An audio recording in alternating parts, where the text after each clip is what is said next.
14h, 15h30, Cyberculture, l'émission qui réveille vos tartines. Bonjour à tous, vous êtes sur la radio ici maintenant, c'est Cyberculture aujourd'hui. Donc moi ce que je vous propose dans le cadre de cette émission aujourd'hui, tout simplement une revue de presse, une sélection de la semaine, de ce que j'ai pu trouver sur le web, de choses fortement on va dire intéressantes, bien sûr, ce que j'aime bien choisir et faire une bonne sélection. Aujourd'hui on parlera de quoi? On parlera bien sûr de futur, ce que j'aime bien parler aussi de technologie future, on parlera d'imprimante 3D, ce que j'en parle, pour guérir bientôt on va dire plusieurs possibilités de faire par exemple fabriquer des éléments de notre corps, pourquoi pas. On parlera aussi de véhicules expérimentaux. On parlera aussi NSA, on parlera des interceptions, parce qu'on en parle toujours avec la NSA, etc. Surtout avec la loi qui vient de passer en France et qui va permettre aux militaires de faire tout et n'importe quoi. Bon, ce sera quand même encadré, c'est à voir, c'est analysé. On parlera de phishing, on parlera du Dogecoin, aussi les Bitcoin Dogecoin, on parlera de hacking, on parlera aussi je parlais aussi avec des entreprises américaines qui s'implantent par exemple en France, dont Google, qui paye pas beaucoup d'impôts, et en Espagne, ils ont, en Espagne, je ne déforme pas la réalité, donc en Italie plutôt, ils ont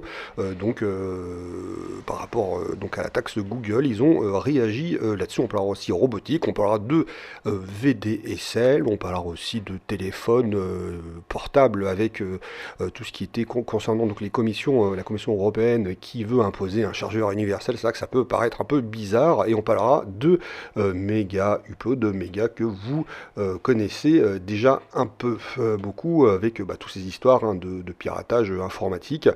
Je vous rappelle que nous avons un chat.rim952.fr, chat.rim952.fr, accessible aussi à partir de notre site internet www.ici et maintenant.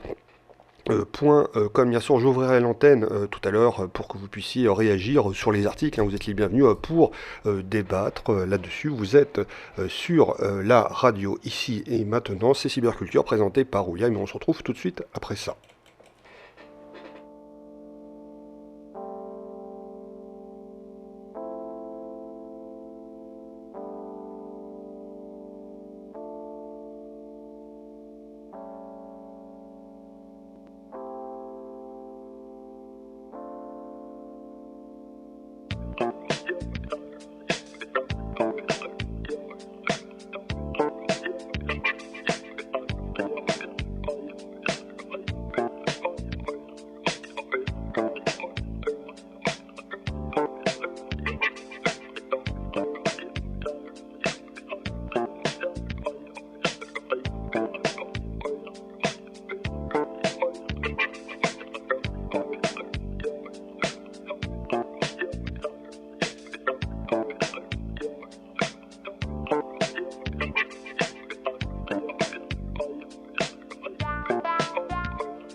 Radio ici maintenant, c'est Cyberculture, on a écouté Daft Punk Something About You. Je vous rappelle qu'on a un chat.m952.fr. Bonjour à vous, les chatteurs, Patrice, Majax, Nelfi, Zigot, Ledka, Prémésatorus et bien sûr les chiffrés, les 522, 724, 718, 114. Il y en a bien d'autres, bien sûr, il n'y a pas de règle. Vous vous connectez, vous mettez le nom de l'utilisateur, le pseudo que vous avez toujours voulu avoir. Et si vous n'avez pas d'idée, vous appuyez sur connecter. Pas besoin de mot de passe, tout va bien. Et revenons sur ma revue de presse d'aujourd'hui. Et ben non, j'ai pris une autre sélection donc sur Zone Numérique et on va parler sur zonenumérique.com. C'est tiré de l'extrait de ce site internet. Donc on va parler de Mega Upload de Kingdom.com. On le connaît, on en parle à la radio avec tous ces déboires, avec Mega Upload qui a été fermé il y a plus de 1 an et demi, et bien sûr la sortie de son nouveau site qui s'appelle donc Mega. Vous l'avez peut-être déjà essayé. Nous en fait en tant que Français, même on était l'un des, je crois qu'on était le premier ou le deuxième pays utilisateur de son service. Alors je rappelle, je reviens sur cet article, bien sûr, aujourd'hui l'US Department of Justice identifie Mega Upload comme une organisation criminelle internationale. Donc l'US Department of Justice vient de publier un document de plus de 181 pages décrivant Mega Upload comme une organisation criminelle internationale faisant tourner et administrant divers sites internet qui auraient permis à ses créateurs d'empocher des sommes d'argent conséquentes.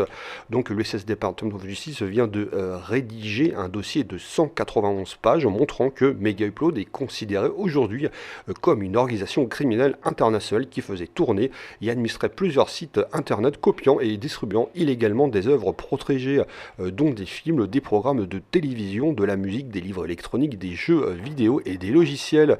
Donc les créateurs de Mega Upload auraient empoché pas moins de 150 millions de dollars et le dossier indique que Kingdom.com aurait reçu 42 millions de dollars de gains en 2010. Donc il se défend d'ailleurs en indiquant que ces sites étaient complètement légitimes et qu'ils ne faisaient rien d'illégal.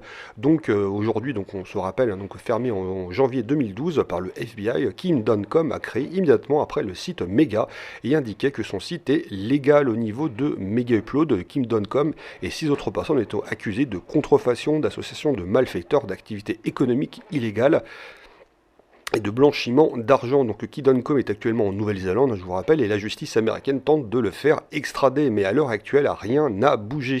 Donc Kingdom.com n'est pas resté longtemps à la tête de Mega. Il s'est donc tourné vers d'autres activités en cours, bien sûr. Donc Kingdom.com donc comme je vous indiquais, il n'est pas resté très longtemps. Il s'est tourné vers d'autres horizons, comme je l'indique, depuis le mois de septembre 2013, compte faire donc de la politique et préparer sa défense envers la justice américaine. Donc dans le dossier des 191 pages publiées par la justice apparaissent donc des preuves de blanchiment d'argent et de pratiques illégales des sites créés par Kingdom.com et ses acolytes. Donc des discussions sur Skype auraient été interceptées, comme par hasard. Donc on voit qui a pu leur donner les sources et il démontrait que le groupe de malfaiteurs se réjouissait de gagner des millions de dollars. Donc en 2009, l'un des collaborateurs de Kingdom.com avait indiqué que si les ayants droit savaient à quel point notre business est lucratif, ils tenteraient sûrement quelque chose contre nous. Ils n'ont pas idée qu'on se fait des millions de dollars chaque mois.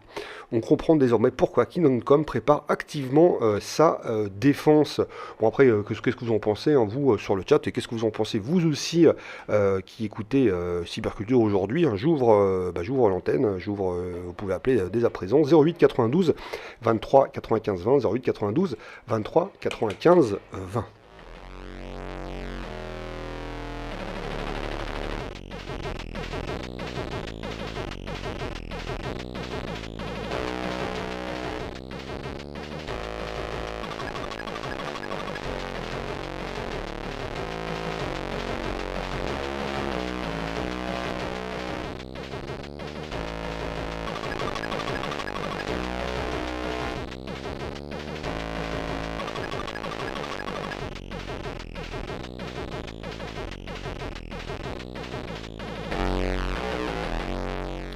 Radio ici maintenant, bon, petit souvenir de la musique Soundchip sur Atari. Pour commencer à ouvrir le débat, rappelez-vous que qu'est-ce qui s'est passé après la fermeture de Mega Upload? Eh ben, on a vu l'arrivée d'autres fournisseurs de cloud computing comme Google avec son Google Drive ou SkyDrive avec Microsoft. Et aujourd'hui, quand on se balade, on a bien vu, même si aujourd'hui, Google, on va dire YouTube, quand vous baladez, c'est bizarre, on trouve des films. On va dire qu'ils sont sous droit d'auteur, et bien sûr des films qui durent en entier, hein. Quand vous tapez, même aujourd'hui, hein, ça fonctionne toujours, hein, malheureusement, pour les droits ayant sur ces droits, vous tapez le nom d'un film, ou vous tapez film en entier sur Google, vous tombez sur des films, et c'est pas de la VOD en mode vous payez 3 euros, et Google, derrière un petit peu, s'est servi aussi d'autres sites proposant du cloud computing, ça leur a permis de se développer. Il était oui, effectivement, il était dérangeant, c'est un fait, mais les ayants droit, ils ont tapé un coup de pression. Je pense que Google a aidé, Microsoft a aidé, bien sûr, pour avoir, on voit, hein, pour les logs, hein, de Skype, hein, parce que je vous rappelle que Skype appartient aujourd'hui à Microsoft. C'est toute une question, et c'est hallucinant. Après, je ne remets pas en cause le fait qu'il a effectivement, que sa plateforme, en gros, MegaUpload, permettrait aussi de proposer des logiciels illégaux ou des vidéos illégales, etc., ou autres.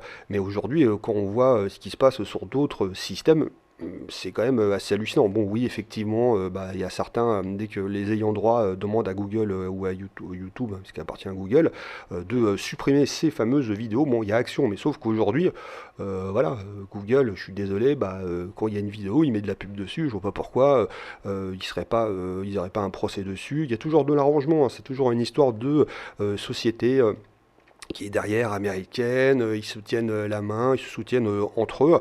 C'est quand même, moi je trouve ça quand même un peu hallucinant, surtout avec toutes ces affaires de NSA derrière, ça sent pas forcément bon. Je sais pas qu'est-ce que vous en pensez, hein, sur le chat, hein, vous pouvez réagir là-dessus, dites un petit mot, la Zigote, hein, vous pouvez réagir, Laurent ou Letka ou Professorus, vous êtes les bienvenus pour réagir sur ce premier article au 08 92 23 95 20, 08 92 23 95 20.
Vous êtes sur la radio ici maintenant, c'est Cyberculture. Aujourd'hui, on était sur une revue de presse et là, je viens de prendre une sélection parce qu'on est assez interactif avec le chat d'aujourd'hui.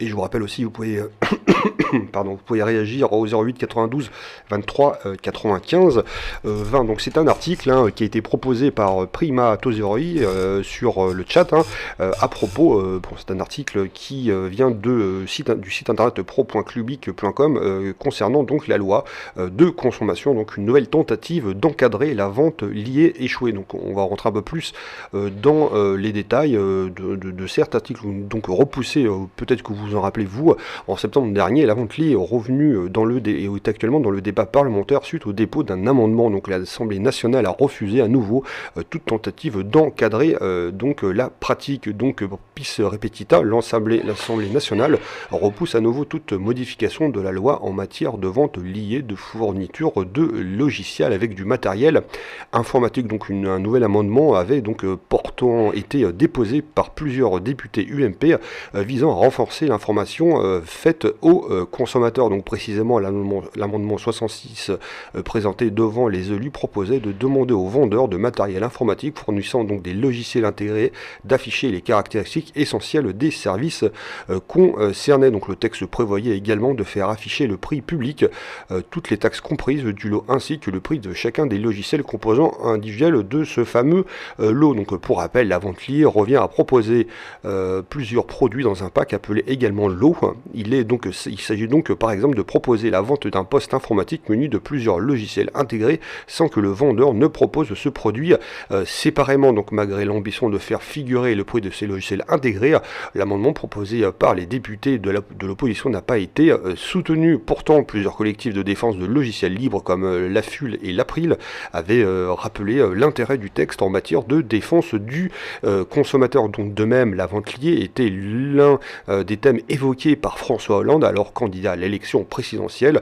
Je rappelle donc que ce dernier avait promis de saisir de cette question en laissant aux utilisateurs la possibilité de choisir leur propre logiciel lors de l'achat de matériel. Donc un sujet visiblement épineux puisqu'en 2008, Éric Besson, alors secrétaire d'État à la prospective, avait déjà donc abordé la question en s'engageant en faveur de l'affichage séparé des prix des logiciels et systèmes d'exploitation préinstallés. Donc merci à toi, Primatosaurus. On peut le remettre un peu sur la table et ça me fait penser que moi, et même parfois, je me dis j'ai envie d'acheter un nouvel ordinateur ou un portable, plus spécialement un portable, et je me dis j'ai pas envie d'acheter forcément le système d'exploitation qui va avec. Donc est-ce que j'aurai une réduction, est-ce que le portable me coûtera moins cher, même si ça me coûte 150 € moins cher, parce que j'ai pas envie forcément d'avoir qu'on m'impose Windows 8 par exemple sur mon portable, parce que je suis Linuxien, j'ai envie de faire tourner ma Debian avec ma Mint derrière, et bien sûr pour obtenir toute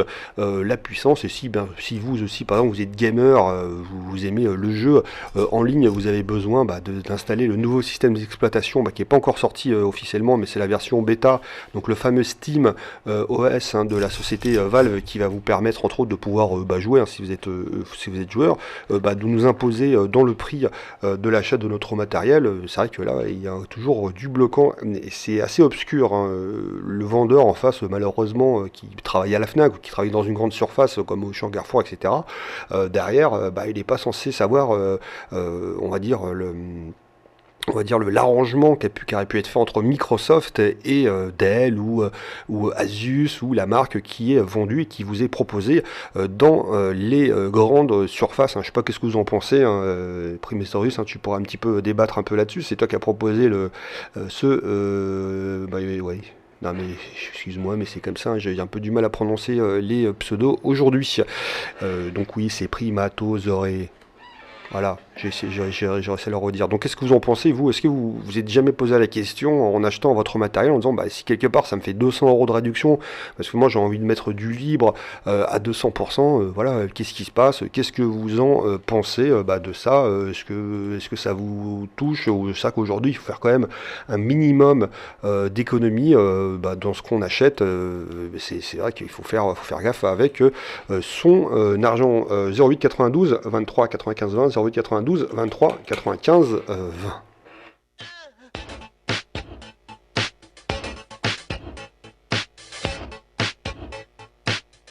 Don't have to be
Radio ici maintenant 95.2, c'est Kiss, hein, vous l'avez écouté, les versions radio. Salut à toi, j'ai pas retenu ton prénom, excuse-moi, je suis allé... Patricia. Patricia. Alors dis-moi, là, on parlait matériel informatique, sur le choix tu commences, si j'ai bien compris, hein. Oui, alors je commence, c'est-à-dire que je me suis déjà servi d'un ordinateur il y a des années de ça, mais c'était un véritable dinosaure. Ça n'avait absolument rien à voir avec ce qu'on fait aujourd'hui. Donc il faut que je me je sais pas comment tu dis ça, enfin que je me réentraîne à zéro, d'accord. Et je voudrais choisir un matériel qui, le moment venu, comment ne présente aucun des inconvénients que je devine dans ceux qui existent en ce moment, d'après parce que je vous écoute chaque semaine depuis presque des années maintenant, et donc je voudrais savoir si tu as idée de ce qui se prépare, de ce qui est dans les tuyaux en termes de de possibilités de hardware libre d'une part, et d'autre part de sécurité face à la NSA. Parce que j'ai entendu des choses contradictoires, j'ai pas trop saisi, pas chez vous, hein, mais un petit peu partout ailleurs. Est-ce que véritablement il se prépare une mise sur le marché de hardware libre qui ne serait pas soumis aux contraintes NSA? Est-ce que ça c'est une réalité ou c'est une rumeur?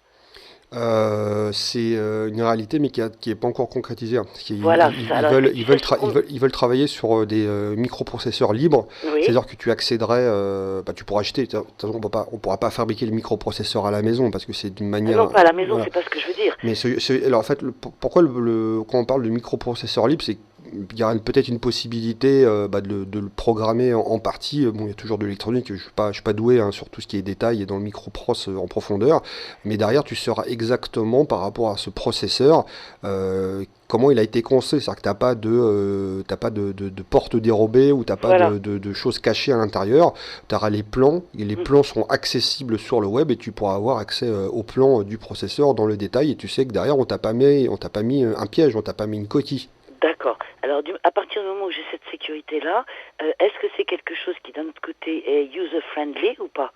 Tu vois ce que je veux dire, enfin, amical pour l'utilisateur, ou bien est-ce que ça demande d'être un geek, etc., ce que je ne suis pas?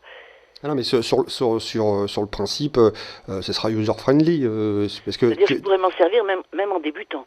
après c'est un processeur. Derrière, le truc il sera fait de manière à faire tourner du Linux, hein, et de toute façon, même s'il peut faire tourner du Windows, mais il faut être un peu fou pour faire tourner du Windows après sur ce genre d'architecture, hein, qui va sortir. Après, j'ai pas de date en tête, hein. On va avec Olivier qui fait la outline, hein, juste après. Il aura peut-être un peu plus d'infos sur les dates. On fera peut-être même une recherche, une émission spéciale sur ça, hein, parce que C'est sympa, oui. Je dois pas être la seule voilà. à vouloir m'équiper et à pas savoir vers quoi aller pour éviter tous les pièges qui se... Mais après, tu vois, le truc, c'est toujours l'état d'esprit.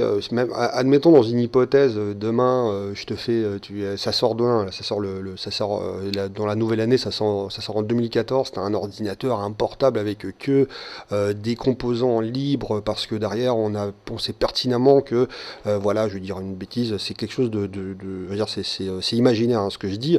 Oui, Voilà, il y a l'April.org, donc l'organisation française qui défend le libre, dit, ok, je certifie que ce portable-là, il est 100% garanti, il n'y a pas de cheval de Troie dessus, il n'y a rien du tout. C'est-à-dire qu'il labalise, on va pas rentrer dans un label, mais ils disent, ok, je vous dis que ce portable-là, de base, il n'est pas risqué. Mais derrière, tu es d'accord avec moi, quand tu vas te connecter à Internet, tu vas passer par Internet, tu vas te connecter sur un réseau, et ce réseau-là, il y aura des ordinateurs, des serveurs qui seront contrôlés par des personnes qui sont pas forcément sympas sur la récupération des données, et ta vie privée où l'espionnage sera toujours possible. Ah ben ça va de soi. De toute façon, j'imagine bien que même si l'outil merveilleux apparaît dans l'année, par exemple, il faut que je prévoie tous les firewalls et Firefox, et je sais plus comment vous les appelez. Enfin, après, t'as beau avoir des firewalls, t'as beau avoir... Non, mais j'ai noté tous les trucs que tu as donnés au fil des semaines. Je note, c'est chaque fois que tu donnes vous le faites tellement vite que quelquefois je note certainement avec des fautes, enfin avec des trous. Mais en tout cas, je prends suffisamment de repères pour, avec quelqu'un qui s'y connaît un petit peu, rendre les choses encore reconnaissables le jour venu, pour prendre toutes les sécurités fait pour pour que justement il y ait ni ceci ni cela, etc. Ça je le fais, je vous écoute, mais toujours avec papier crayon à côté. Non, il faut, ça c'est important c'est-à-dire de faire une espèce de champ sémantique de mots-clés qu'on dit. Après, il faut pas hésiter, pas forcément faire un gros pâté, mais on a une adresse email hein, pour l'émission à cyberculture Et oui, 952. mais comme je suis pas encore équipée, je peux pas Ah faire oui. ça. Tu vois, ça tourne en rond, c'est pour ça. Oui, c'est la boucle. Après, bien sûr, je ferai comme fait tout le monde, mais pour l'instant, là, je pars. Et après, de zéro. alors, pour la première question, oui, ça va se faire, parce que forcément, avec toutes ces histoires de NSA, et je sais qu'il y a des processeurs qui sont en cours de réflexion pour faire du libre. Derrière, après, la grande question, c'est qu'est-ce que toi tu veux faire avec ton ordinateur? Moi, je veux étudier à la maison. Je veux donc je veux avoir accès à tous les sites, je sais pas comment dire, académiques, etc. Enfin, tu vois, dans différentes sciences et spécialités, disciplines, etc. Ça c'est l'essentiel. À part évidemment converser avec mes amis, écrire à mes amis à l'étranger, enfin, je sais pas, on dit pas écrire aujourd'hui, mais enfin, tu vois ce que je veux dire. Je suis désolée, hein, je parle pas le jargon de façon très lisible. Faire des recherches, évidemment, écouter de la musique. Non, ce que tu as besoin, c'est une machine de surf avec tout simplement, là, de toute façon, sur Linux, tu l'as à 100%, et faire du traitement de texte, tu as LibreOffice qui est sur Linux, pareil, tu as le principe d'écriture, le principe d'un tableur, tu as tout ce qu'il te faut. Hein. Oui, est-ce que j'ai la possibilité, parce que ça va être important pour moi, d'avoir accès à des écritures autres que en alphabet romain, des écritures asiatiques ou des choses comme ça, par exemple, c'est possible. Mais bien sûr que oui. Hein là aujourd'hui Linux ça a fait tellement de progrès que tu as même des grandes sociétés dans le domaine du jeu vidéo qui s'implantent dessus parce qu'ils ont très vite compris qu'avec la sortie, avec toutes les histoires de NSA, surtout la sortie de Windows 8, ça n'a pas forcément aidé. Et aujourd'hui, quand tu peux t'installer un système Linux, ça marche très bien. Oui, moi j'aurais besoin, si tu veux, de pouvoir fonctionner en plusieurs langues, d'avoir accès à des alphabets, à des écritures non européennes, si tu veux, et pouvoir accéder, par exemple, aux bibliothèques, aux archives de bibliothèques, ou choses comme ça. Non, mais tu peux, tu as accès à PDF, à tous les modules, même si PDF c'est du propriétaire. Alors en parallèle, on a Paul, donc je sais pas si Patricia tu veux rester, parce qu'il y a Paul qui est... Paul ? Ah ben je vais lui laisser la place, parce que Paul il a toujours... C'est-à-dire que j'appelle en fait pour justement te interagir avec toi. Allô ? Allô, oui. Non, il est là, on t'écoute, Paul. Ok, donc j'appelais justement pour interagir avec toi et te proposer en fait une vision que je considère, que j'affirme être juste, parce que tu disais que ta vision était un peu trouble, tu entends des messages contradictoires. Oui. Et j'aimerais compléter un peu le propos au passage de la réponse que fait William, de mon point de vue. Donc j'ai publié sur ce que je vais lire là, je vais le dire synthétiquement et en essayant d'être très pédagogique et donc accessible pour toi. Oui. Même si on exploite. Parle pas trop, s'il te plaît, Paul, parle pas trop vite parce que ta voix tremble et donc j'entends parfois une syllabe sur deux. Ok. Alors c'est parce que je bouge, je pense. Je t'appelle avec un téléphone portable. Ah d'accord. Ah mais j'ai eu peur, hein, heureusement que tu précises. Hein. Donc voilà, je t'explique. Même si on exploite des processeurs libres, si on n'a pas le contrôle de la fabrication, il est possible qu'il y ait une malveillance pendant la fabrication, et donc que l'objet fabriqué ne corresponde pas aux spécifications, qui elles seront libres. Donc il faut comprendre que si tu veux espérer un jour, toi comme chacun d'entre nous, disposer d'un ordinateur qui soit conforme à des spécifications libres, il nous faut typiquement, par exemple, un mode de souscription pour passer commande auprès d'un fabricant dont on prend le contrôle selon un accord explicite avec un contrat signé. On prend le contrôle au sens d'un contrôle autant que possible tous azimuts. Hein. Ça veut dire des assesseurs techniques et techniciens sur place qui vérifient ce qui se passe pendant la fabrication et avec une surveillance autant que possible automatisée à base de caméras typiquement et d'analyse pourquoi pas en temps réel de ce qui se fait par rapport aux spécifications.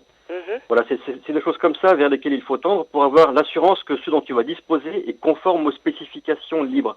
Et c'est pas rien que de l'obtenir. Hein. Il faut une surveillance et de la fabrication et même de la distribution, puisqu'il peut y avoir une malveillance qui vient substituer un matériel malveillant au matériel légitime. Donc j'ai compris, oui. Voilà l'histoire. Donc ça prend du temps, mais c'est en chemin, d'après ce que dit. Écoute, moi je dis, si c'est en chemin, sérieusement, ce sera ce chemin-là. On ne peut pas y couper. Et ça implique aussi une vision politique de relocalisation à terme de la fabrication.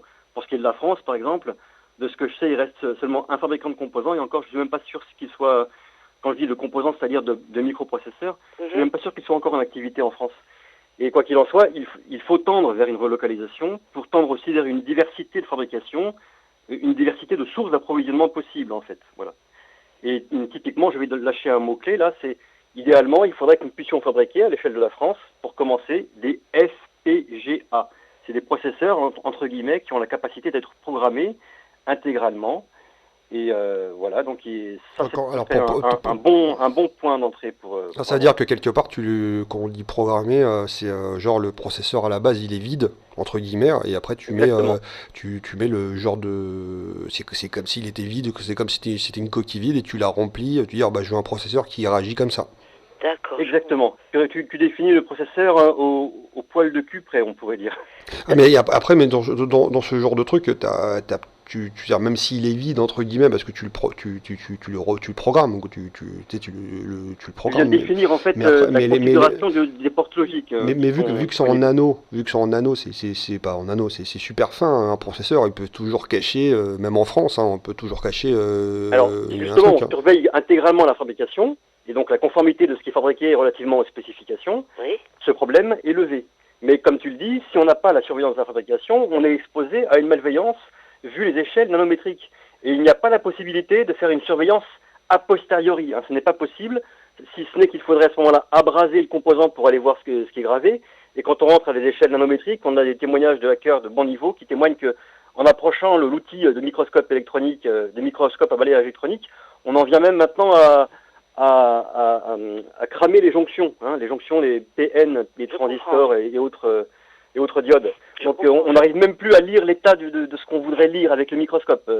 C'est normal, c'est une question de rapport entre la longueur d'onde du rayon que tu utilises pour ton microscope électronique en fonction de l'épaisseur de tes connexions, quoi.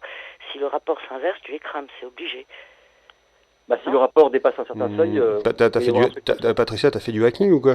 J'ai pas fait du hacking, mais comme il se trouve que je m'intéresse à d'autres sciences que l'informatique. L'informatique, je m'y intéresse aussi, mais de façon livresque et en vous écoutant, mais j'ai pas les objets dans les mains, ce qui fait que je sais pas vraiment à quoi ça ressemble la plupart du temps.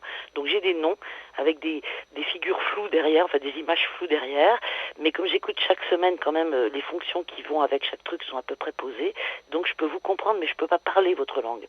Je maîtrise pas je suis aphasique, disons, en informatique. Et il y a beaucoup de gens qui sont comme ça, qui comprennent en fait, qui ne sauraient pas répéter. Exactement. Et quand ils entendent des messages contradictoires par rapport à ce qu'ils ont compris, ça fait tilt dans leur esprit. C'est ce que ça fait, c'est pourquoi j'appelle. Voilà. Et il va de soi que les surveillances dont tu parles, il n'est pas question de les faire pour un individu isolé dans sa cuisine, etc.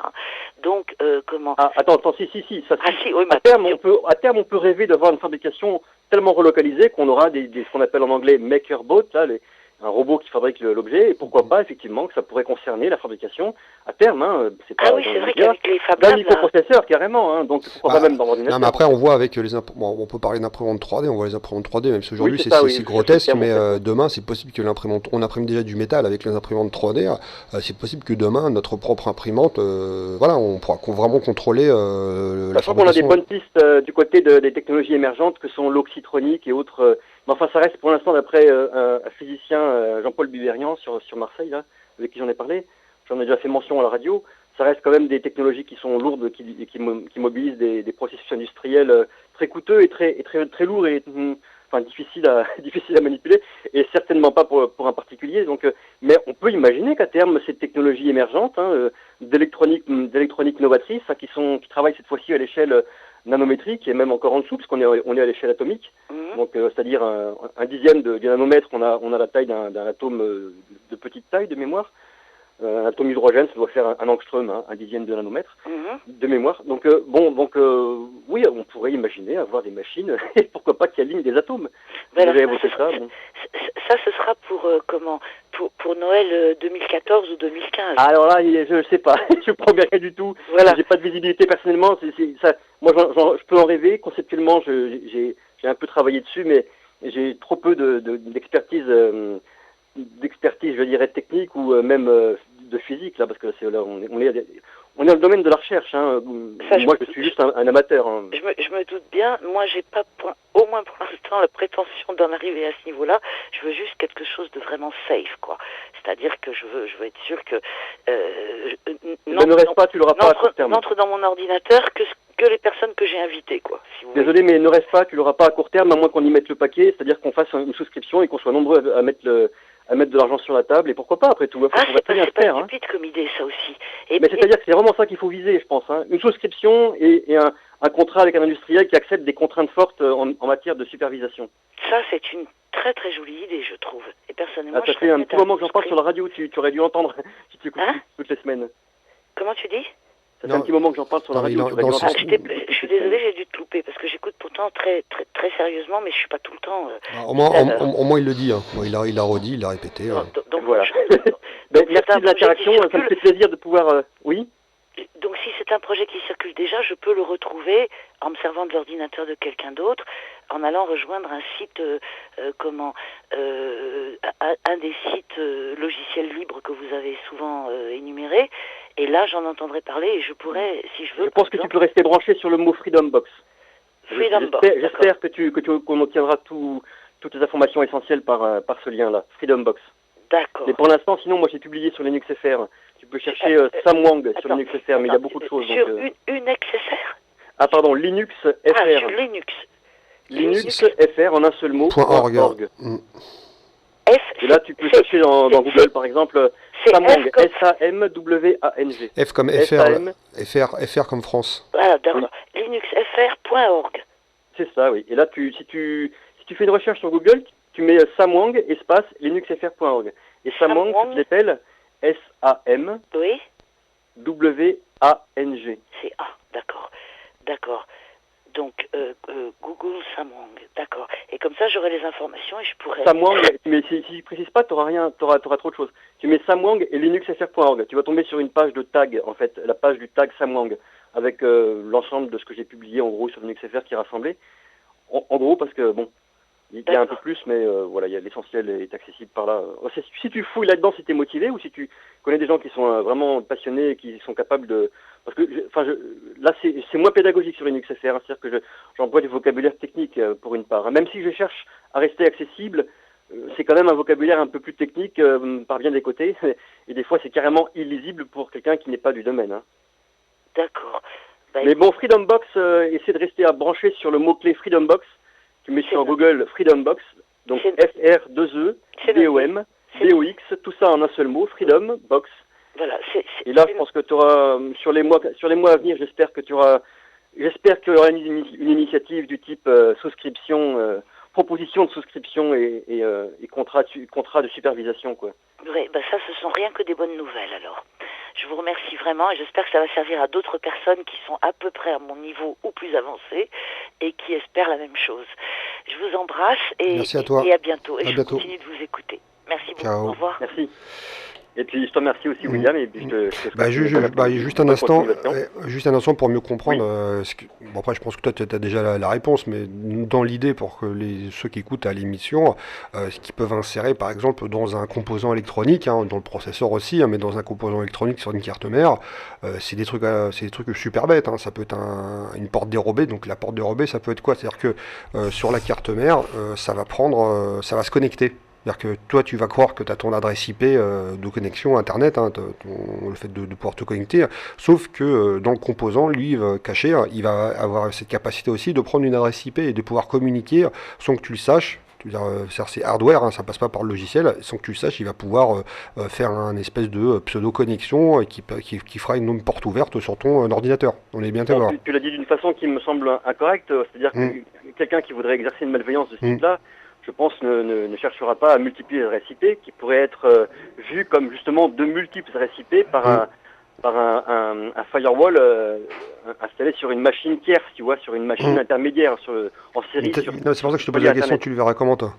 Eh bien, moi, je le verrai comme suit, une même adresse IP, mais les paquets que tu reçois, eh bien, ceux que tu crois recevoir au niveau de ton traitement, qui est fait, supposons, dans l'idéal par un logiciel libre et même dans le super idéal par un microprocesseur aux spécifications libres, Donc dans ce que tu crois voir, ce que tu pourrais ausculter si tu prenais le temps d'avancer pas à pas dans les instructions, disons en assembleur, ou en binaire des assemblées, pour ceux qui maîtrisent un petit peu les mots-clés là, enfin peu importe le détail. En gros, c'est sur de la basse couche. Hein.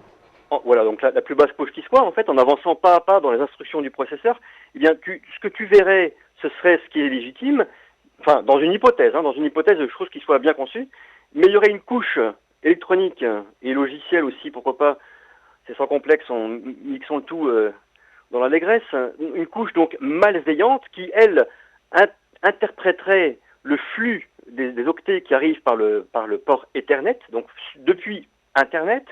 Les octets qui arrivent sont à la fois le flux légitime et un flux intercalé malveillant, mais toi, avec ton processeur et ton exécution pas à pas que tu prétends contrôler en tant que hacker de très haut niveau, tu ne vois que un flux légitime parce que la couche malveillante a soustrait le flux illégitime avant de présenter au processeur, enfin à la partie documentée du processeur, le flux légitime. Après que ce flux-là, ce flux-là qui soit donc vu en clair par la carte réseau ou crypté, si c'est crypté, il peut rien y faire. C'est-à-dire que tu ne le vois même pas toi en tant que hacker. Même si tu le... Non, mais bien sûr, tu crois que tu as du trafic réel. Tu pourrais voir avec un analyseur logique quand même, sans problème. Non, mais admettons que tu ne le vois pas, mais ça c'est un fait, tu le vois pas, c'est comme ça, c'est de la basse couche, la très basse couche. Mais derrière, si sur ta carte réseau tu fais passer des données cryptées, je vois pas l'intérêt après, même s'il y a un sniffer, je vois pas l'intérêt. Alors, suppose que tu veuilles faire passer des données cryptées, que tu cryptes tout ce que tu envoies depuis ta machine, et ton processeur que tu contrôles avec ton logiciel libre qui s'exécute dessus. Eh bien, on pourrait très bien imaginer que la couche malveillante de ce processeur, donc de l'électronique intégrée au processeur ou même sur une puce déportée, pourquoi pas, des choses peuvent s'imaginer, hein, avec un protocole malveillant, non documenté, qui fait que tout ça communique et maîtrise ce qu'il a à maîtriser. Mais qu'est-ce qui pourrait se passer? Eh bien que en fait, cette couche malveillante puisse prendre connaissance de la clé de chiffrement que tu utilises, de l'algorithme de chiffrement que tu utilises, et au final, injecter dans ton flux que tu prétends chiffrer, un flux illégitime, lui aussi chiffré, et qui va passer inaperçu pour ce que tu peux imaginer que tu pourrais intercaler pour contrôler. Tu vois, je m'exprime un peu de façon compliquée, mais tu pourrais imaginer avoir ta machine, puis un firewall en série, tu vois, sur une autre machine dédiée, et tu pourrais dire, voilà, je vais vraiment maîtriser ma chaîne, parce que je crypte tout ce qui part de ma machine d'usage, et je contrôle tout ce flux crypté par une machine intermédiaire, un firewall qui va s'assurer que tout est bien crypté. Hein. Donc c'est chiffré, c'est pas si compliqué. Que, bon, c'est vrai que ça peut paraître compliqué, mais ça peut être aussi un autre processus. Hein, que la porte dérobée, c'est-à-dire que l'astuce du composant, il sait que tu es en train de crypter, il va se mettre juste avant le cryptage. Il récupère le flux, après il s'en fout.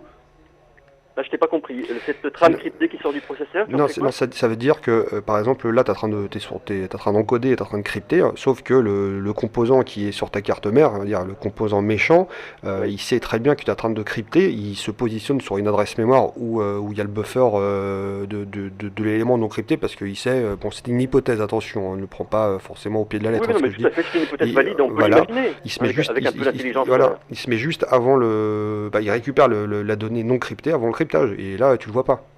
Tout à fait, c'est parfaitement imaginable. De toute façon, moi j'ai publié un texte que je prétends être valide au niveau de la logique, rigoureux, où je prétendais montrer que même si on utilise un FPGA, donc c'est-à-dire un tableau de portes programmable et qu'on vient programmer, donc c'est-à-dire on définit le processeur, l'architecture du processeur qu'on souhaite sur une sorte de processeur vierge, comme on l'a dit tout à l'heure. C'est un abus de langage de dire processeur vierge par rapport au FPGA, mais bon, c'est l'idée, c'est le concept. Eh bien, même si on fait ça, on peut avoir une malveillance qu'on ne maîtrise pas, telle que, oui, par un processus malveillant, l'information peut remonter à l'attaquant de la clé qui est utilisée, des algorithmes qui sont en jeu, même sur un FPGA, si le FPGA est gravé avec de la malveillance intrinsèque. Hein, il faut comprendre ça. Et puis, alors, pas du petit niveau, là. Il faut pouvoir lire l'état des portes logiques. Il faut pouvoir intercaler le flux dans le flux légitime de façon malveillante aussi loin que possible de tout ce qui s'exécute légitimement sur ce processeur pour que le hacker ne le voit pas. Mais tout ça est parfaitement réalisable. je le garantis sur facture. Non, mais alors moi ce que je propose, Paul, c'est qu'on va laisser les gens digérer là-dessus. On a une très bonne conversation sur la sécurité. Non, mais c'est très bien, Paul. On a eu un très bon débat là-dessus sur tout ce qui concerne les microprocesseurs pour que les gens y comprennent, parce qu'aujourd'hui, on commence à dire, le truc qui était super intelligent, superposé, c'est le fait que quelque part il faut réindustrialiser les composants électroniques en France pour pouvoir avoir le contrôle. Et le gouvernement le sait, parce qu'il y a eu ces histoires de les routeurs qui sont validés dans l'armée, qui sont validés aujourd'hui dans les différents ministères en France, ou même dans le domaine du public, même des entreprises. On fait le nécessaire pour démonter le matériel. On en avait parlé, je crois, il y a peut-être 2-3 mois, on démonte le matériel pour savoir ce qui se passe. Donc aujourd'hui, je suis d'accord avec toi, il faut quelque part réindustrialiser la création de nos composants électroniques chez nous. Parce que ils peuvent démonter ce qu'ils veulent, il faudrait qu'ils fassent le démontage pour chaque pièce. Le démontage devrait aller tellement loin que l'ordinateur se retrouverait inutilisable après. Donc c'est un peu ça. C'est de la merde cette démarche, ça tient pas. Donc c'est à réfléchir, on va laisser digérer les gens sur le chat, on se retrouve sur le chat, Paul, on va laisser diriger, oh là j'aime plus à parler, j'ai un peu la crève, c'est ça que ça commence, c'est les fêtes, c'est comme ça, tu attrapes la crève, il faut faire gaffe à la e-gastro aussi, non c'était ma blague du jour. Ok, merci à toi Paul, et on se retrouve plus tard, ciao. Radio Ici Maintenant 95.2, c'est Cyberculture, vous l'avez vu, on a fait un débat sur tout ce qui était, c'est la question de Patricia tout à l'heure à propos de quels sont les choix informatiques qu'il faut faire aujourd'hui, parce qu'avec toutes ces histoires de NSA, de cryptage, est-ce qu'il y a des solutions libres, processeurs libres pour simplement être entre guillemets sécurisé dans l'utilisation de son matériel. On se retrouve tout de suite après petite musique Dire Straits et on se retrouve tout de suite après ça. Et vous pouvez appeler bien sûr au 08 92 23 95 20.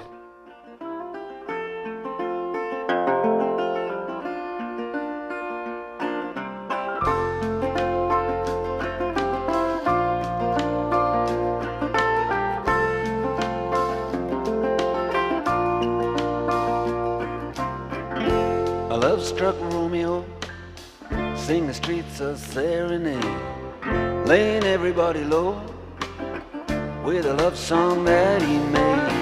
Find the streetlight, steps out of the shade, says something like, you and me, babe, how about it? Juliet says, hey, it's Romeo, he nearly gave me a heart attack. He's underneath the window, she's singing, hey, my boyfriend's back. You shouldn't come around here singing up at people like that. Anyway, what you gonna do about it?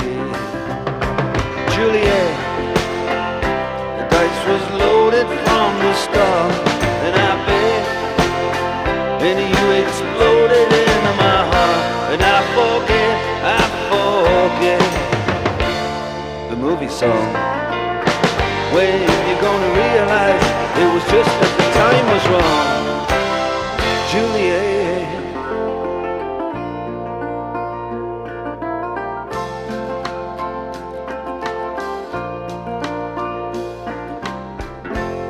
Come up on different streets, they both were streets of shame, both dirty, both mean, yes, and the dream was just the same.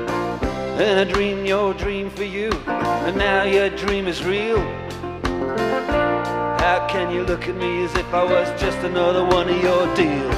When you can fall for chains of silver, you can fall for chains of gold, you can fall for pretty strangers and the promises they hold. You promised me everything, you promised me thick and thin, yeah. Now you just say, oh, Romeo, yeah. You know, I used to have a scene with him. Juliet, when we made love, you used to cry. You said, I love you like the stars above. I love you till I die. There's a place for us. We're on a movie song. When you're gonna realize it was just that the time was wrong. Juliet.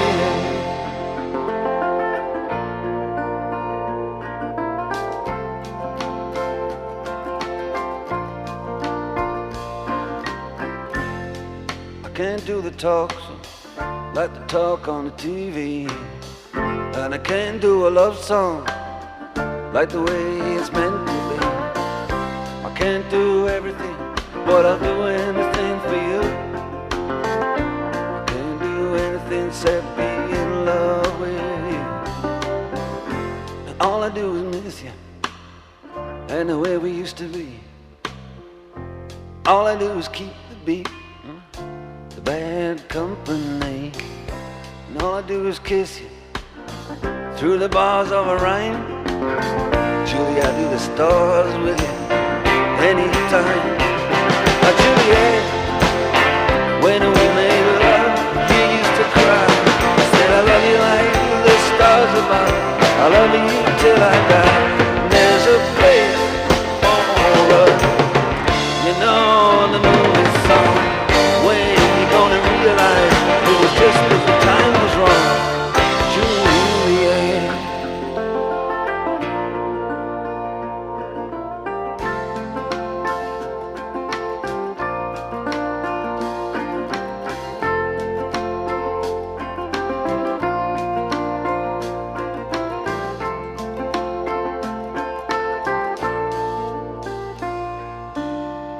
In a love-struck Romeo, he sing the streets of serenade, laying everybody low with a love song that he made.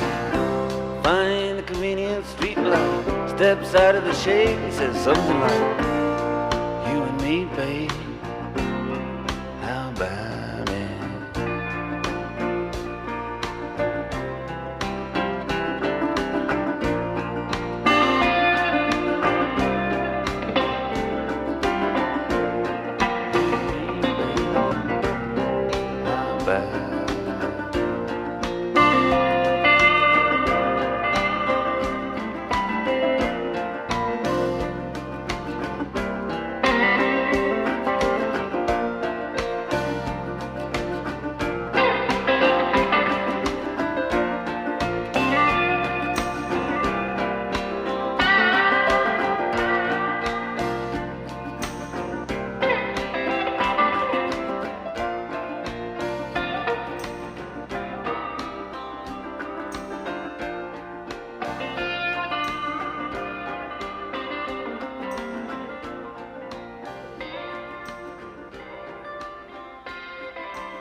shame for what you are. Feel no shame for what you are.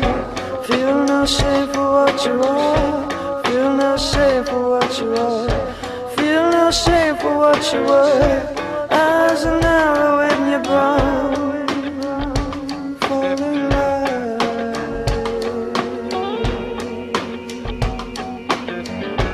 Feel no shame for what you are. Feel no shame for what you are. Feel it as a waterfall. Fall in love. Ooh, fall in love, fall in love, fall in love. Ooh, fall in love, fall in love, fall in love. You're in love.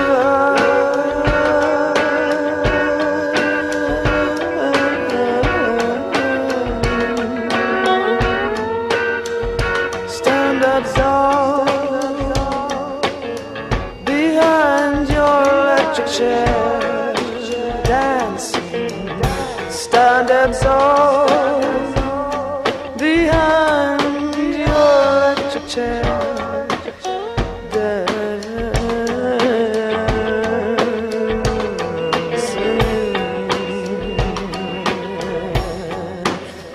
That's the sound within for sound. That's the voice within for voice. Oh, oh, oh, oh.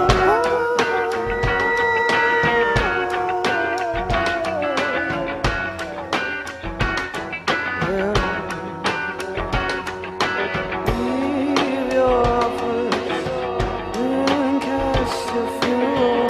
Leave your car, leave your pulpit. Join us in the streets where we, join us in the streets where we don't belong, don't belong. You understand.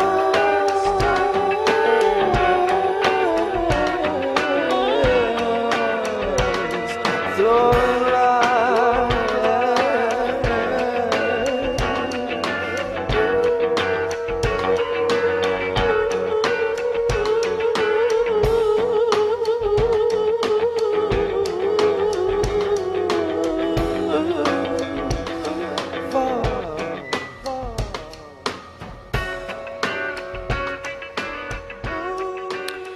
La radio ici maintenant 95.2, c'est Cyberculture. On est sur notre revue de presse. On a discuté tout à l'heure d'une possibilité de trouver peut-être un jour, si on se met tous ensemble à ce propos, d'avoir des ordinateurs libres. Donc il y a un numéro de téléphone que vous pouvez appeler au 08 92 23 95 20. On se retrouve tout de suite.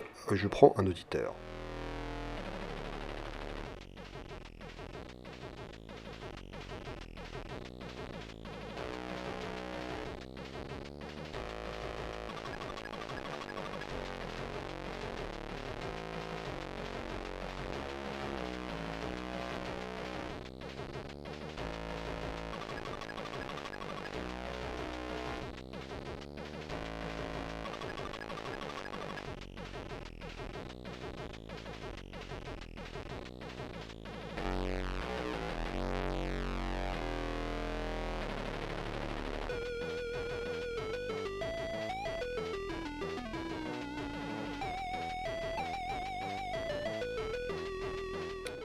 Radio ici maintenant, c'est Cyberculture. Bon, c'est un auditeur qui m'a appelé pour me donner des conseils pour guérir de ma crève du moment.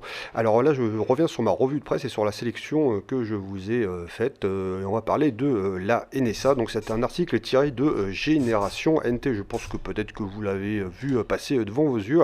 Et c'est à propos de Mikko Ipponen de F-Secure qui va boycotter tout simplement la conférence de RSA Security. Alors que Reuters a révélé des liens obscurs entre RSA Security et la NSA, Mikko Ipponen, directeur de chez l'éditeur d'antivirus F-Secure et expert en sécurité, annonce qu'il va tout simplement boycotter la RSA conférence de février 2014 qui va être à San Francisco. Donc les conséquences des écoutes sauvages de la NSA sont encore à déterminer, mais elles pourraient coûter cher à l'économie américaine et aux sociétés high-tech US se mobilisant pour tenter d'obtenir des mesures d'encadrement plus strictes des activités de services de renseignement et essayer de restaurer une confiance qui risque de faire défaut à un moment parmi les clients.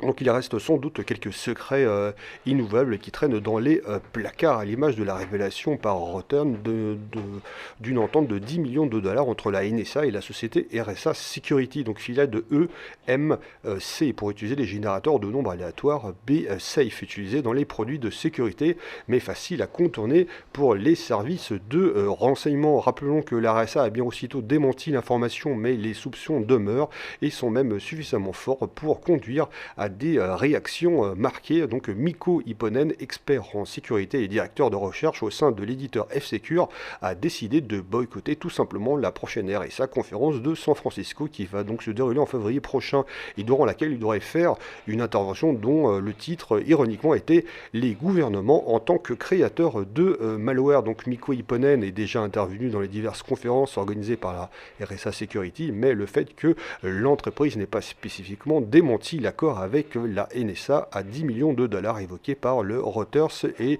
le conduit donc à refuser de participer à l'événement. Donc il indique de ne pas s'attendre à ce que ça perturbe le déroulement d'un événement redondant mené ni exprès d'autres dédicènements, alors que la plupart des intervenants sont nord-américains. Donc les opérations de surveillance des agences de renseignement US sont dirigées contre les étrangers. Je suis l'un de ces étrangers et j'interromps mon soutien à votre événement, indique-t-il dans une lettre ouverte adressée tout simplement aux dirigeants de la société RSA Security et de EMC. Bon, c'est vrai que quand on voit ça, pour rappeler ce que c'est avec les clés RSA Security, il y a certains qui travaillent dans des banques par exemple, et ils ont une clé qui change je crois que c'est toutes les minutes, une espèce de pseudo-clé, donc c'est un token, on appelle ça aussi un token, et qui permet de se connecter sur des réseaux, donc quelque part, ce fameux chèque de 10 millions, ce virement bancaire de 10 millions de dollars de la NSA, ça fait un petit peu fraudant, disons, c'est bien d'avoir une sécurité, mais si on donne une porte ouverte simplement à qui de doigt derrière ça, c'est pas forcément génial. Qu'est-ce que vous en pensez? Peut-être vous avez peut-être pas sur le chat, vous avez peut-être pas trop utilisé ce genre de clé de cryptage. C'est vrai que ça me fait un peu froid au dos quand je vois ce genre d'informations. Donc revenons à notre revue de presse sur la sélection. Parlons bien et parlons juste. La semaine dernière, je vous parlais du Dogecoin. Il a suffi de quelques semaines après le lancement du Dogecoin pour que le portefeuille virtuel du Dog Wallet soit victime d'un hacking. Donc le Dogecoin, je vous rappelle, c'est l'une des monnaies virtuelles alternatives au Bitcoin qui donc a connu un incident via son portefeuille Dog Wallet ayant conduit à des transferts non autorisés vers un compte en interne chez eux. Donc le Dogecoin est l'un des nombreuses monnaies virtuelles tentant de faire aussi bien que le Bitcoin, dont la valeur est littéralement explosée cette année et reste fort malgré les avertissements des institutions bancaires un peu partout dans le monde. La volatilité donc du Bitcoin et son utilisation possible pour des blanchiments d'argent ne décourage pas les spéculateurs, malgré quelques affaires récentes de vol de monnaie virtuelle pour piratage de portefeuilles virtuels. Donc le Dogecoin vient d'en faire l'expérience, donc via un hack ayant touché le service de portefeuille virtuel Dog Wallet. Donc des possesseurs de la monnaie ont constaté au moment de Noël des transactions non autorisées depuis leur portefeuille avec des sommes partant vers un même compte unique. Si le montant de la fraude n'est pas très élevé, de l'ordre de 13 000 $, la valeur du Dogecoin était très faible, donc 0,0062 $. Donc le piratage a tout de même conduit à la migration de dizaines de millions de Dogecoin. Donc le responsable du service Dog Wallet ont confirmé avoir fait l'objet d'une intrusion ayant permis de modifier le système de fichiers du service et de verrouiller les pages pour gérer les transferts de Dogecoin depuis des comptes légitimes lorsque les utilisateurs ont accédé à leur portefeuille virtuel en ligne. Donc le Dog Wallet a déjà indiqué qu'il rembourserait bien sûr la monnaie virtuelle perdue à leurs possesseurs, mais l'affaire renforce opportunément les craintes autour des devises électroniques, alors que plusieurs autorités bancaires l'ont en ligne de mire. Donc on l'a bien vu depuis quelques semaines, les différentes institutions bancaires et gouvernementales, comme en Europe bien sûr, et surtout en Chine et même en Inde maintenant, ils font le nécessaire pour bloquer. C'est quand même... Bon, après, on a bien vu que c'est peut-être un système qui fait peur pour plusieurs raisons, parce que c'est peut-être pas aussi une monnaie qui est garantie par l'or ou une monnaie qui est garantie par une banque centrale. Ça peut faire un peu peur. Je sais pas, qu'est-ce que vous en pensez de cette monnaie aujourd'hui, 08 92 23 95 20, 08 92 23 95 20.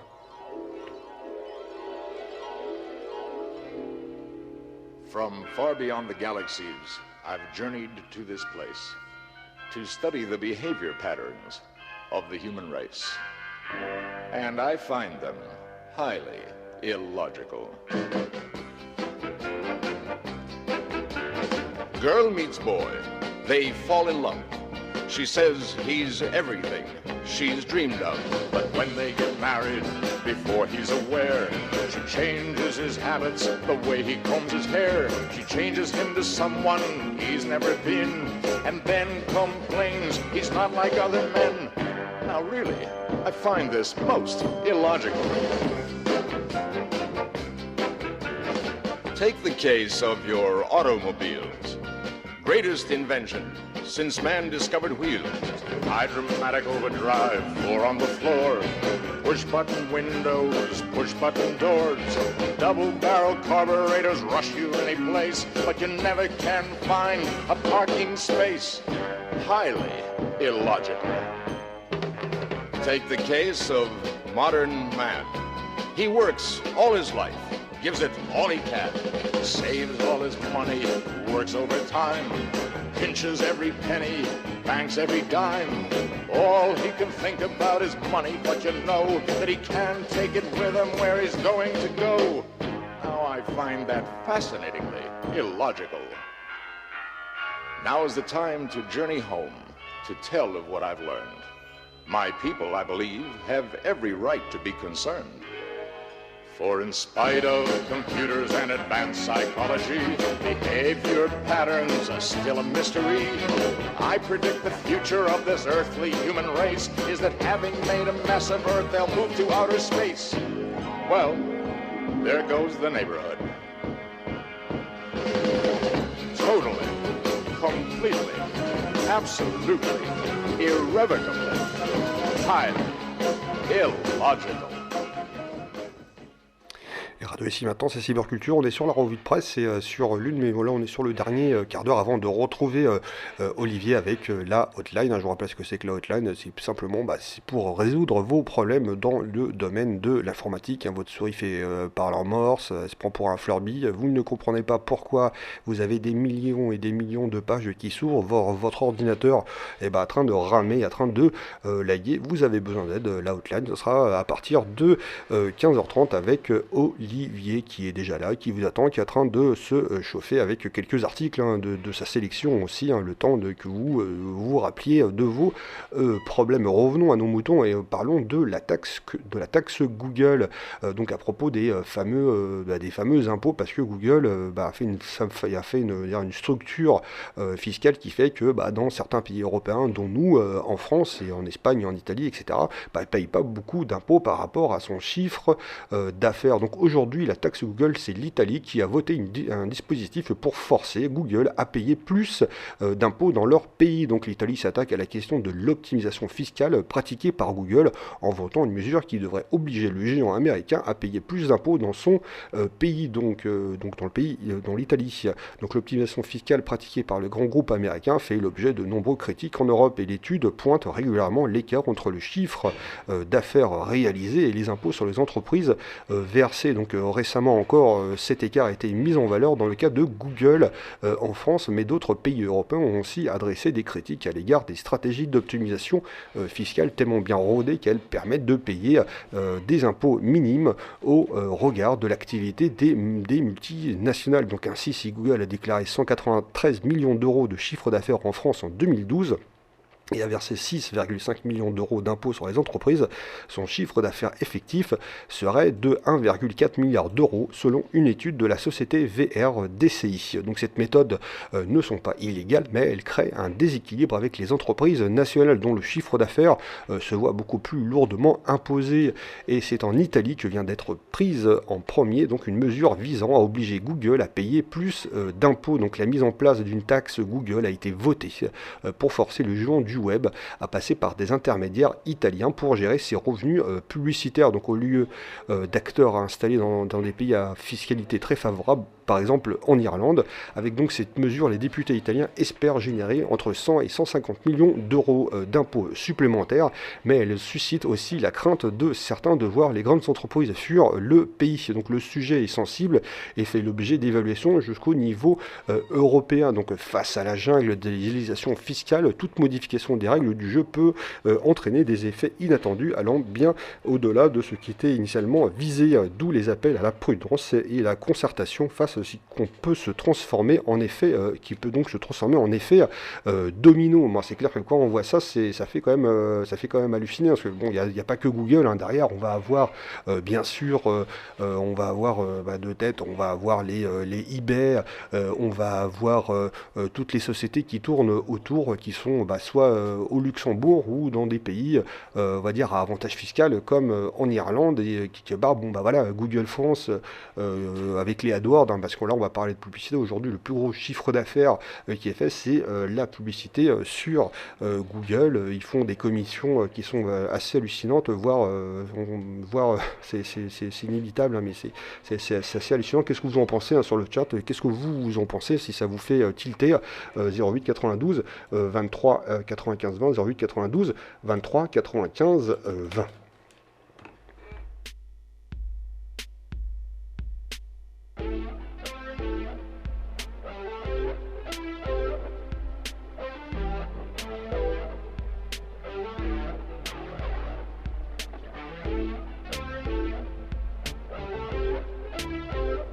Là, je vais passer sur un article qui est assez hallucinant, sur une sélection d'articles, comment casser une clé RSA 4096 bits, tout simplement avec une méthode de cryptanalyse acoustique.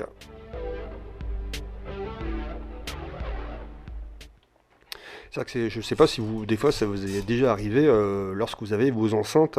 Bon, je prends juste déjà avant de commencer cet article, est-ce que ça vous est déjà arrivé d'entendre quelque part des bruits un peu hallucinants, comme si c'était, ça vous rappelait votre premier ordinateur avec le son de la cassette où on entendait des et bah oui, parfois on entend une espèce de bruit acoustique qui vient de notre processeur, de l'activité de notre ordinateur. C'est un bruit qui est super faible, et pour l'entendre, il faut mettre un peu plus fort les enceintes de son PC. Donc après, c'est une histoire de masse. Bon, la plupart du temps, ça fonctionne, et on entend pendant le traitement de données, pendant le traitement de calcul, on entend des éléments, des bruits des bruits de traitement. On entend son processeur assez loin. Non, ce n'est pas une histoire de fou, non, ce n'est pas écouter le bruit qui sort de nulle part. C'est un groupe de chercheurs qui vient d'arriver grâce à une méthode de cryptanalyse acoustique à casser tout simplement une clé RSA 4096 bits d'un ordinateur situé à proximité à l'aide tout simplement d'un simple micro. Donc saviez-vous, il est possible de pirater donc un ordinateur à l'aide d'un microphone. Donc cette fameuse équipe de chercheurs composée de Daniel Jenkins, de Adi Shamir et Eran Troman sont arrivés à casser tout simplement une clé 4096 bits d'un ordinateur situé à proximité en écoutant le son qu'il émettait avec une méthode appelée la cryptanalyse acoustique.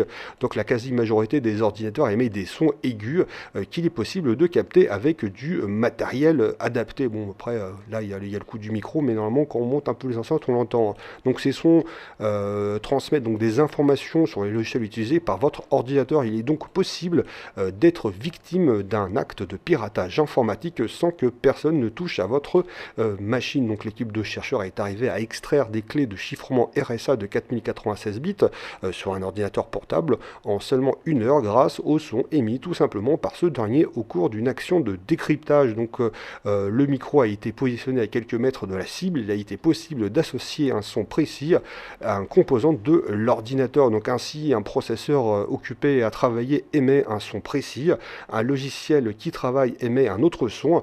Une fois les sons identifiés, il est alors possible d'identifier les tâches que la machine est en train d'effectuer. Donc pour déterminer les caractéristiques acoustiques des clés de chiffrement RSA, il faut disposer d'un logiciel d'encryptage de données GNU-PG. Donc le programme GNU-PG utilise l'algorithme RSA pour ses opérations de cryptographique qui étant sensible à des attaques par mesure de temps. Les composants électroniques vibrent durant les opérations du processeur. Donc un microphone peut donc écouter ces fameuses vibrations afin de déterminer la durée de l'opération de RSA. Donc un attaquant situé à proximité d'un ordinateur effectuant donc des opérations RSA avec GNU-PG sur des messages choisis peut donc écouter l'ordinateur cible et déterminer une clé RSA de 4096 bits en moins d'1 heure. Vous pouvez retrouver donc cet article sur zone-numérique.com. C'est vrai que ça me fait, je sais pas si ça vous fait halluciner sur le chat, peut-être vous ça vous fait halluciner. Voilà, il y a toujours moyen, une recherche de hack possible.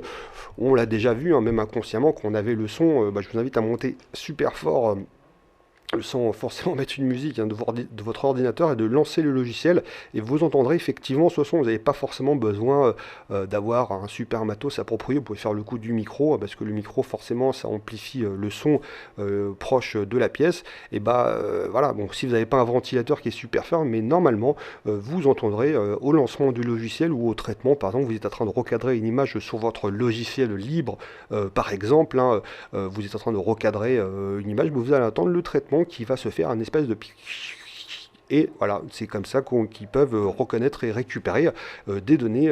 Bon, je les simplifie bien sûr pour mieux comprendre. Donc avant de se quitter, on va aller juste un petit clin d'œil pour ceux qui ne savent pas. Bon, après vous allez dire sur le chat, c'est bon, nous on est protégés, on sait ce que c'est du phishing, on sait le reconnaître, mais sachez qu'aujourd'hui le phishing, je vous rappelle ce que c'est que le principe, c'est de faire croire qu'on est un fournisseur, une entreprise légitime et qu'on demande des informations à son client alors qu'on n'est pas vraiment cette société. Ça permet de voler, on va dire, des données sensibles comme des numéros de carte bleue, des numéros de compte bancaire. Donc il n'y a pas longtemps, et il y a certains temps d'ici, mais même il n'y a pas longtemps d'ici, Free a encore subi donc un phishing. Donc ne répondez pas à Free haute débit. Donc c'est un article qui est tiré de Génération NT. Donc cela faisait longtemps, quelques mois, que l'opérateur Free n'avait pas été utilisé par des opérations de tentatives de phishing de grande ampleur. Attention toutefois, il y a un nouvel mail qui circule actuellement qui est signé Free Hot Débit. Donc c'est pour Free Haut Débit.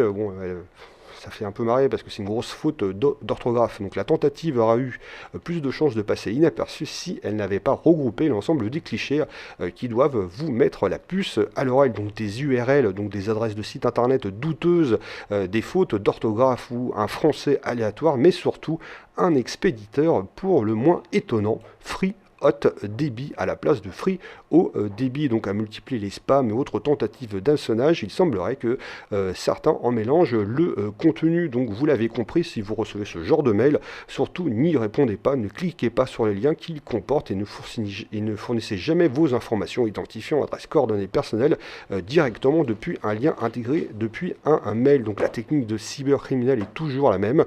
Vous pensez donc régulariser votre situation vis-à-vis du fournisseur d'accès Internet, mais c'est un faux site qu'on essaie de vous envoyer. Donc les pirates récoltent vos coordonnées et les exploitant à diverses fins frauduleuses. En cas de doute, c'est directement depuis le site du prestataire qu'il faut se diriger et vérifier que la connexion sont sécurisées en HTTPS assorti d'un icône de verrou, tout en faisant attention. Donc derrière, sachant qu'on peut monter un serveur HTTPS sans pour autant être certifié, il y a une espèce de pseudo-question qui dit attention, ce site n'est pas forcément certifié. Voulez-vous le certifier? Donc il va vous fournir quand même une clé derrière, mais si votre fournisseur en face, il y a ce genre de message qui arrive, c'est pas vraiment génial, c'est-à-dire que ça risque énormément d'être un faux site. Rappelons, on en parlait avec Olivier sur, je crois que c'était sur Camille, ça je crois savoir, sur Kali. Sur Kali, il y a cette possibilité de faire des tests de phishing, et on avait sorti, je crois, des stats, il y avait une possibilité que 20% des gens, voire 10%, je crois, je t'ai 10 ou 20, étaient aptes à répondre et à gober le phishing. Donc le phishing, même si ça vous fait marrer sur le chat, même si vous êtes dans la voiture en disant moi je suis pas bête, je sais reconnaître les faux sites, mais parfois on réfléchit pas et on met bêtement les informations de sa carte bleue, des informations personnelles, des informations très délicates, surtout, et ce qui est important, ne jamais donner des informations si vous n'êtes pas sûr que le site est à 100% légitime. Donc il y a plusieurs, on va dire, éléments qui montrent que le site est légitime. Bien sûr, c'est d'aller vérifier bien que l'adresse qui se trouve dans la barre sur votre navigateur où c'est marqué donc l'adresse du site internet, que c'est bien marqué HTTPS, pardon, on va prendre l'exemple de Free, HTTPS www.free.fr ou votre banque www.votrebanque.fr, et vous regardez bien que c'est bien ça et que c'est bien l'adresse avec la fameuse clé pour savoir que vous êtes bien sur ce site internet. Bien sûr, parfois et par malchance, il peut arriver que vous avez un virus et qu'on peut vous faire croire tout et n'importe quoi, mais ça c'est un peu plus rare. Donc il y a cette partie-là, et quand vraiment vous n'êtes pas sûr, contactez l'organisme en question pour voir si ce mail est réel. Donc là, d'ici quelques minutes, on va retrouver Olivier avec la hotline qui va commencer, et je vous dis donc, on se reverra pas cette année. Et ouais, on se reverra pas cette année, on se reverra l'année prochaine. Et merci à vous d'avoir suivi l'émission. Le chat est ouvert, hein, bien sûr. Je vous rappelle que le chat est ouvert de 14h à 18h. Là, on retrouve Olivier qui va pas tarder à me chasser parce qu'Olivier est chaud. Et je vous dis à très bientôt. Merci d'avoir suivi l'émission. L'émission a été présentée par William. J'ai un mail, l'émission a un mail, un contact, n'importe quoi. Cyberculture 952@gmail.com, cyberculture 952@gmail.com, et promis, l'année prochaine j'aurai mon propre email histoire de ne pas aller sur les sites qui se vendent à la NSA. À très bientôt, merci à vous, à très bientôt, et bien sûr passez de bonnes fêtes et faites attention à la e-gastro.